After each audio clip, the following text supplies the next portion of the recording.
Lord, leave me all on red, that's some cold. Then you hear me late at night, you some bold arrows, yeah. But you already know that. Hey guys, welcome back to my channel. Easily Deceived, Uncomfortable Conversations in the Car. And I am your host, Mikey. Welcome back. This is actually the second video that I've done today. I'm on my way home from work. I've done with my route. So I just wanted to come on and this is what I have been thinking about for the second video of the day. So if you're new to my channel, welcome. I started this channel in order to share the thoughts that I have while I'm driving, doing my deliveries. I have a lot of time behind the wheel that I'm by myself, so it gives me a lot of time to think. And some of my thoughts are really, really good. Some of them are really crazy, funny, motivational, inspirational. Some of them may be offensive, but I decided I was going to chronicle my thoughts on YouTube. And so that's what this channel is all about. So if you're new, welcome. If you are not new, welcome back. I appreciate y'all. So today's second video, I don't know. It's just something that I've been thinking of ever since the Diddy debacle started. So let's get into this second video of the day. All right, guys. So everybody knows about what's going on with the music industry, Diddy, and all of that debauchery that's going on. So I have been thinking about it, and I am to the point where my whole young adult life was an absolute lie. The soundtrack of my life was a lie.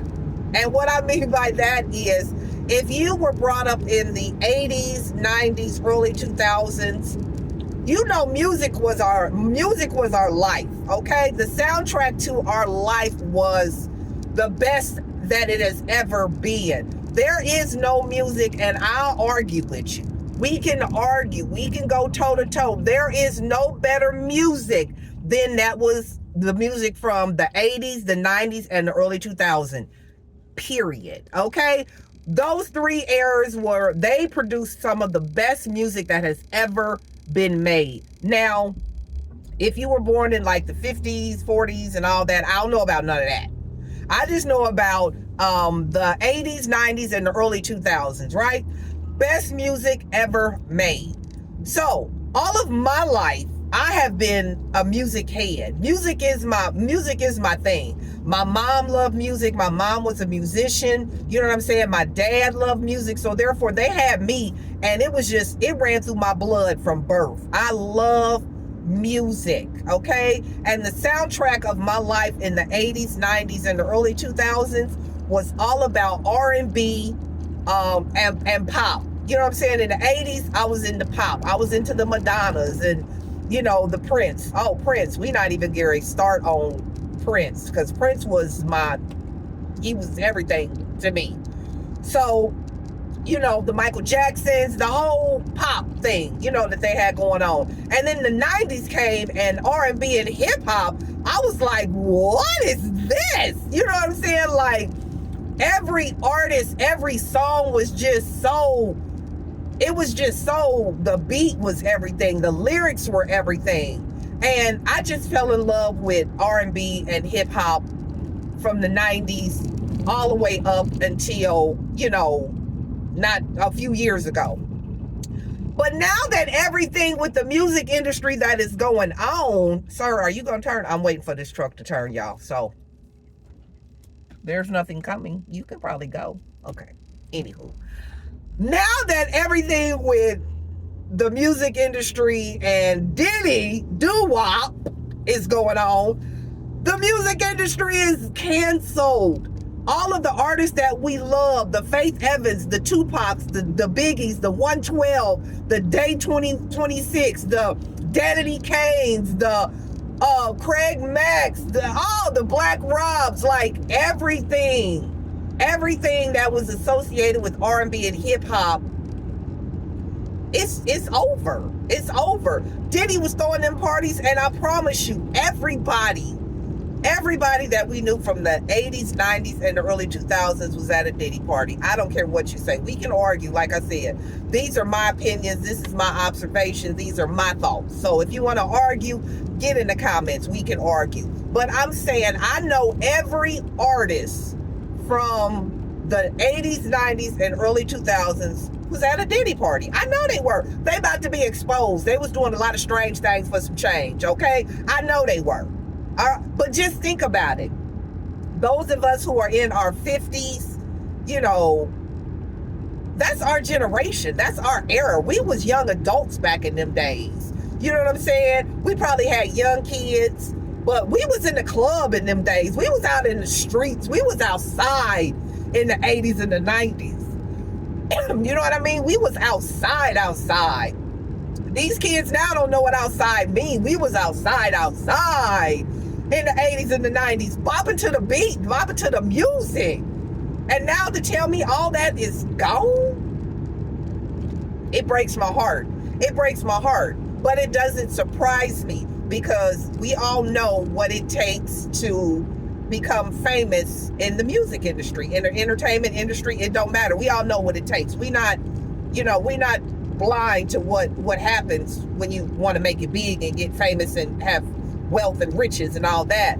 But it's so crazy because it's like every artist that I loved is nasty. They pedophiles. They creepy dudes. They creepy women. They just nasty. And I've gone back and started listening to like some songs from the 90s, like some artists that I like rocked with heavy. And they lyrics was bonkers, man. They lyrics was bonkers. But I was out there singing it. I was in the streets just singing along and partying to it. And they was telling us back then what they was doing. Biggie, Notorious B.I.G., that dude was filthy, crazy, filthy. His lyrics, boy. But then again, that's Diddy's boy. So you already know he was with it. He was with all that, you know what I'm saying? And it makes me appreciate one-hit wonders, I'm not gonna say one-hit wonders, but one album wonders, because there was a lot of people that had a banging first album and then you didn't hear no more from them. They had like 2 or 3 songs from their first album, bangers, and then you didn't hear no more from them. Like, what happened to them? But I get it. It makes me think that because they, signed the name on the dotted line, they signed on the contract, which is what is required if you want to, be in the industry, unless you're independent. But it makes me think like they probably signed the contract, the deal, and it got too crazy and too wicked for them, and they just decided like, you know what, I'm good. I can't do this. I don't even want what y'all offering. And that was it. So they made that one album or that one hit, and then they got out. They cleared. You know what I'm saying? Or they made that one album, and that was all that they signed their life over for. You know what I'm saying? Just that one album, and after that, ghost, out of here. No more. You know what I'm saying? So I don't know. It's really crazy because now you want what okay, let me ask y'all this, and maybe y'all can help me out in the comments. What music can we listen to? What can we listen to? I'm not listening to that trash, that they got going on now, all the Sexy Reds and the Megans and the Cardis and all that trash, garbage, okay? You want to argue? My comments is now open. Garbage, you feel me? I'm not listening to that. I don't even listen to R&B no more. Since I have truly been living my life for Christ, I don't listen to none of that no more. But then you come to think of it, you can't even listen to gospel artists. What gospel artists y'all listening to? Because if you think about it and if you look at it, they done crossed over and they doing secular music. They hooking up with secular people, doing albums with secular people. So it's like, we already know what y'all doing. You can't mix light with dark. You just can't. You feel me? And now all these gospel artists are, getting all these awards and accolades. And, in order to do that, you have to be recognized by the industry. And if you recognize by the industry, we already know what that means. So who's safe to listen to?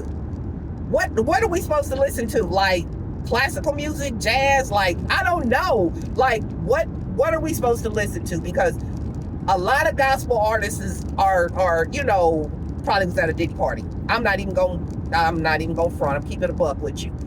A lot of gospel artists was probably at a Diddy party. Kirk Franklin, I'm sure he was probably taking people's coats and worked at the coat check. I'm sure. Okay? I'm sure. There's not a bone in my body that say that, oh, Kirk. Sorry about that, guys. My camera turned off, so I had to fix it. But as I was saying, Kirk Franklin was definitely at a Diddy party. Definitely at a Diddy party, right? So I'm for real. I'm really torn. I'm torn on what music can I listen to. I love music. I really do. I like old school gospel. I like the Fred Hammonds and the Kirk Franklins and the Yolanda Adams and the Donnie McClurkin and the Donald Lawrence and Hezekiah Walker. You know what I'm saying? I like the old stuff. I don't even know nothing about the new gospel because I'm stuck on the old stuff. That's what my mama used to listen to. That's what I listen to. You know what I'm saying? So I don't know. I'm going to continue to listen to them. Until God tells me otherwise, because I had to stop listening to old Kurt. Kurt, he vexed my spirit. He really did. And then when I started seeing what he was doing and the things that he was representing, I couldn't bang with Kurt no more. You know what I'm saying? So I had to let him go. But I don't know. This whole situation is just it's sad. It's very sad for the simple fact a lot of our memories, I know a lot of my life memories are tied to music. They tied to R&B music, 90s, early 2000s music. I remember when I first met my first son's father, when I fell in love really for like the first time. I remember our song. You feel me? I remember the song that we loved. That was our song. And it was a 90s R&B song. I remember when I had all my kids. I remember when I used to go to the club. I remember what song got me turned up at the club, and all that. We was listening to a bunch of freaks, a bunch of nasty perverts is what we was listening to. And we was singing their lyrics and dancing and just wilding out. So, I don't know.